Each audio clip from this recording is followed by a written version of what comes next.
أهلا بيكم في قصة وخلاصة جديدة للنهاردة. نصلي الأول على النبي ويلا بينا نخش جوه الفيلم. الفيلم بيبدأ بمشهد غامض جدا. الساحر روبرت أنجير بيموت غرقان جوه خزان مية، وخصمه ألفريد بوردن بيتقبض عليه بتهمة قتله. بعد كده القصة بترجع لورا علشان نعرف إزاي الاتنين وصلوا للنقطة دي. في لندن في القرن ال19 كان السيرك والعروض السحرية هي التسلية الأكبر عند الناس. وسط العالم ده بيظهر اتنين سحرة شباب طموحين، روبرت أنجير وألفريد بوردن. الاتنين بيبدأوا سوا كزمايل في فريق واحد، بيتعلموا الحيل مع بعض. كانوا وقتها شغالين مساعدين عند ساحر مشهور، لكن في عرض من العروض حصلت مصيبة كبيرة أثناء تنفيذ خدعة صندوق المية اللي المفروض واحدة تدخل فيه ويتقفل عليها بالسلاسل والأقفال. الست دي كانت مرات أنجير نفسها. بوردن هو اللي كان بيربط الحبال حوالين إيديها قبل ما تدخل الصندوق، بس بوردن قرر يغير العقدة من نفسه وعمل عقدة تانية أصعب من اللي كانوا متفقين عليها. مرات أنجير دخلت الصندوق والمية اتقفلت عليها، والكل مستني تشوفها وهي بتخرج زي كل مرة. لكن المرة دي بتحصل الكارثة. الست ما بتعرفش تفك نفسها وبتغرق قدام الجمهور. أنجير وبوردن بيجروا علشان ينقذوها، بس الوقت بيكون فات. وفي الجنازة أنجير بيواجه بوردن وبيقول له إنه السبب لأنه غير العقدة، بس بوردن يقول له إنه مش فاكر عمل كده ليه ويسيب الجنازة ويمشي. بعدها بوردن بيكمل حياته عادي كأن مفيش حاجة حصلت. بعدها بيعرفها على خدعة جديدة ابتكرها بنفسه، وبيقول لها لو نجح فيها هيكسبوا منها فلوس كتير. الخدعة كانت إن شخص يضرب عليه طلقة من المسدس وهو يمسكها بإيده قبل ما تصيبه. خدعة خطيرة جدا. عرض الفكرة دي على أنجير والساحر اللي اتعلم عنده، لكن هم رفضوا وقالوا له إنها خدعة فاشلة. بعد ما انفصل عنهم، بوردن بدأ يعمل عروض لوحده وينفذ اللي في دماغه. وفي الوقت ده أنجير كان بيراقبه دايما. وفي اليوم اللي قرر فيه بوردن يعمل عروض خدعة المسدس، أنجير حضر هناك متنكر علشان يقدر يدخل العرض وينتقم من بوردن اللي بيعتبره السبب في موت مراته. وفي اللحظة اللي بوردن طلع فيها المسدس، أنجير وجه عليه مسدس حقيقي. بس فاليري مساعد بوردن اتدخل بسرعة وحاول يمنعه، لكن ما كانش سريع كفاية. الرصاصة طلعت وأصابت إيد بوردن وقطعت له صباعين. بعد الحادثة دي مستر جون راح لأنجير واقترح عليه إنه يكون المشاهد بتاعه وإنهم يشتغلوا مع بعض تاني زي زمان.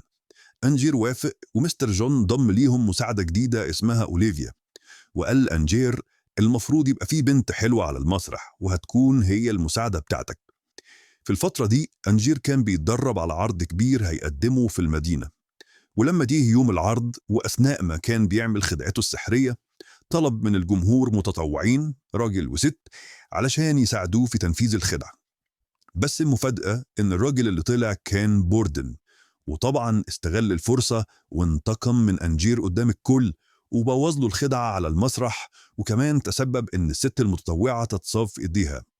العرض توقف وصاحب المسرح طرد أنجير وفريقه بالكامل.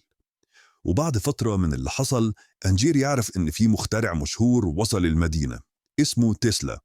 وقتها أنجير حاول بكل الطرق إنه يقابله لحد ما قدر يوصل لمساعد تسلا واللي أخدوه للمكان اللي فيه اختراعاته. وهناك أنجير قابل تسلا أخيرا واتكلم معاه وقال له على مواصفات الاختراع اللي عايزه، وتسلا وعده إنه يشوف الموضوع. فأنجير قال له لو نفذت لي الاختراع ده هديك فلوس عمرك ما تحلم بيها. ونعرف إن سبب لجوء أنجير لتسلا مش بس علشان الاختراع، لكن كمان علشان يتفوق على بوردن، لأنه كان دايما حاسس إن بوردن متفوق عليه في الخدعة السحرية. وفي مرة من المرات وهو بيحضر معرض لخدعته، شاف بوردن بيعمل خدعة سحرية حيرته جدا اسمها خدعة الاختفاء، اللي فيها بوردن بيدخل صندوق ويطلع من صندوق تاني في لحظة. ومن ساعتها أنجير فضل يفكر إزاي بوردن عمل الخدعة دي بالسهولة دي. وفي يوم قرر أنجير إنه يبعت المساعدة بتاعته علشان تخدع بوردن وتوهمه إنها سابت الشغل مع أنجير بحجة إنه خلاص انتهى وما بقاش زي زمان، علشان تقدر تقربه منها وتاخد منه أسرار الخدعة بتاعته وتديها لأنجير. وفعلا المساعدة قدرت تسرق المذكرات وتديها لأنجير، لكن لما أنجير قراها اكتشف إن اللي مكتوب فيها مش الخدع الحقيقية، وساعتها خطته كلها فشلت. ووقتها مستر جون عرض على أنجير فكرة جديدة، إنهم يجيبوا شخص شبهه بالظبط، وساعتها يقدروا ينفذوا الخدعة الاختفاء، بحيث لما أنجير يختفي من مكان، الشخص التاني اللي شبهه يطلع من مكان تاني بسرعة. الفكرة عجبته أنجير، بس ما كانش مقتنع تماما، لأنه كان عايز يبقى زي بوردن، ينتقل من مكان لمكان بنفسه من غير ما يحتاج لأي حد تاني. جير راح لتسلا علشان يعرف وصل لإيه في اختراعه، وهناك تسلا قال له إنه كل مرة بيجرب فيها الاختراع بيفشل، وهو دلوقتي بيحاول يعدل عليه لحد ما تنجح التجارب.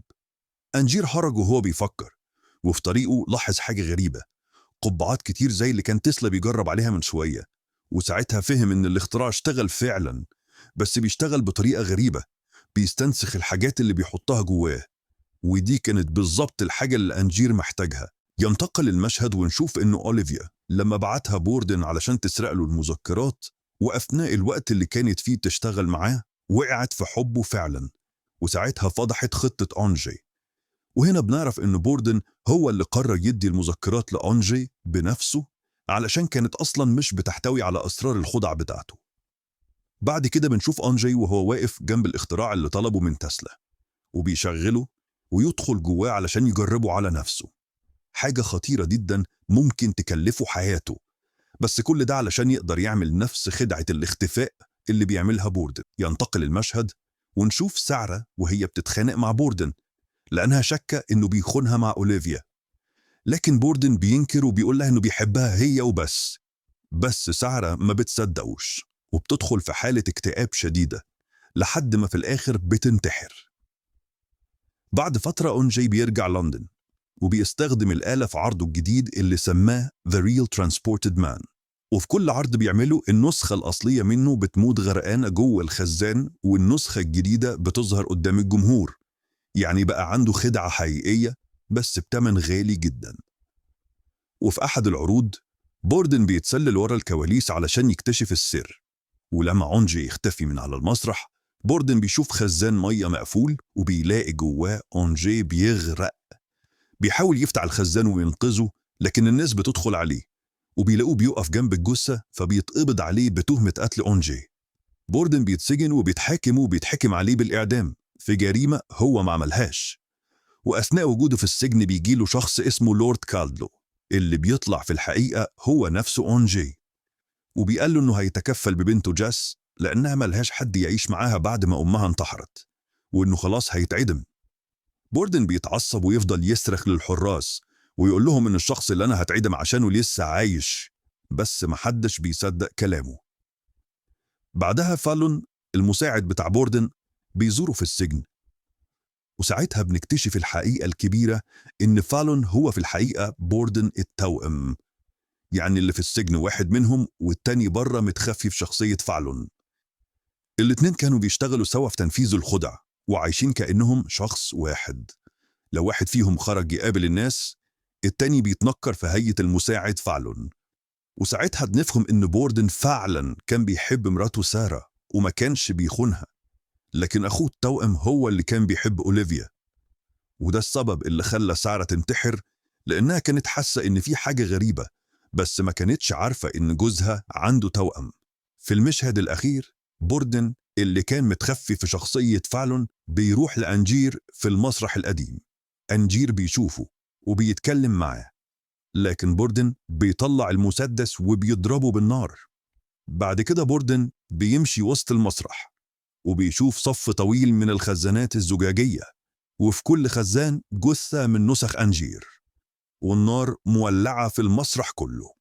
وكده بيكون بوردن هو الوحيد اللي فضل عايش بعد صراع طويل مع أنجير، بس الثمن كان غالي جدا جدا. عزيزي المشاهد، ملخصنا بينتهي هنا. استنونا في ملخص جديد، وما تنسوش تعملوا لايك واشتراك، واكتبوا لنا في التعليقات أنهي فيلم حابين نلخصه المرة الجاية. يلا سلام.